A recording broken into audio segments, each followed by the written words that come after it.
mga senior stars, naobserbahan ka na nila dati pa, bata ka pa, na may future ka sa acting. Anong masabi mo? Nakakatuwa po kasi syempre mapansin lamang po ng mga tinitingala po natin ng mga artista o yung mga nire-respeto po natin ng mga senior actors.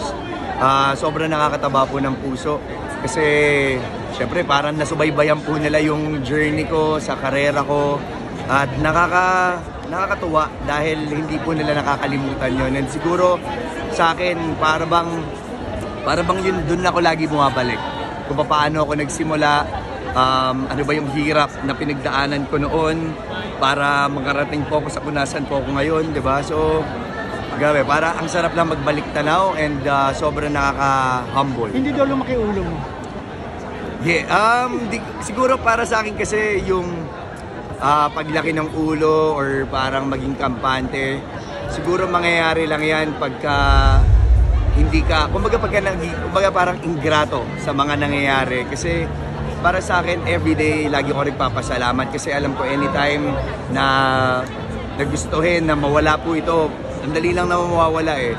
So, dahil alam ko yung hirap at na mga pagsubok na pinagdaanan ko bago ko siya makuha, hindi ko iti-take for granted. Kumbaga hindi siya pupunta sa ulo ko, hindi ako magiging mayabang, hindi lalaki yung ulo ko kasi ayoko nang bumalik sa kung paano po yung dati, yung hirap po noon na parang noon, parang dinadaan-daanan ka lang, hindi ka nire-respeto or parang tingin sa'yo wala lang or may mga sasabihin na mga hindi magaganda sa'yo. Ang hirap. And I know marami pong nagdadanas ng ganong klaseng pakiramdam. So gusto kong gamitin itong mga nangyayari po sa akin to give inspiration sa mga katulad ko nangangarap na may mga ganon mang pagsubok na dumadaan sa atin. Pero basta magpursige ka, manalig ka sa Panginoon kung ano po yung nakalaan para sa atin, mangyayari yun. May bakasyon ba kayo ng Bianca? Hindi, so far wala pa. After po ng, dahil nga po nung nag-Green Bones sa MMFF, hindi kami nakapagbakasyon. Pero ngayon kasi busy rin siya for Sangre. Ayun ngayon, ginagawa kay Lolong. Sabi namin, basta may mga pagkakataon na kunyari, rest day, talagang binibigay ko na kay Bianca. Pero I'm sure naisip nyo na kayo na talaga magkakatuloy yung dalawa, diba? Yes. May mga pinaplano na ba kayo? May isip nyo na yung kung paano kayo, yung mga... Ako kasi... Anong klaseng kasalang gusto nyo, mga gano'n? Oh, yes, lagi naman po namin napapag-usapan yan. Kung kailan, doon tayo medyo... Di pa namin sure kasi nga, sa nangyayari po sa amin ngayon, di ba? Siyempre parang ang tagal po namin hinintay. Like, ang tagal hinintay ni Bianca yung Sangre, ang tagal kong hinintay itong Lolong o yung Green Bones.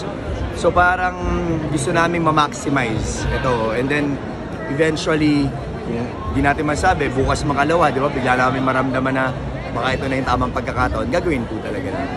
Pero hindi ka nagli-live-in? Hindi, kasi malinaw po sa amin yung mga aral sa loob ng iglesia na talagang hindi pa namin pwedeng gawin. And for me, ano rin parang choice din naming dalawa din na wag na muna kasi para at least, you know, ma-maximize din namin yung quality time namin with my family or sa kanya, sa pamilya niya. And then eventually, kung talagang kami, dun na yung tamang pagkakataon. Ano sa tingin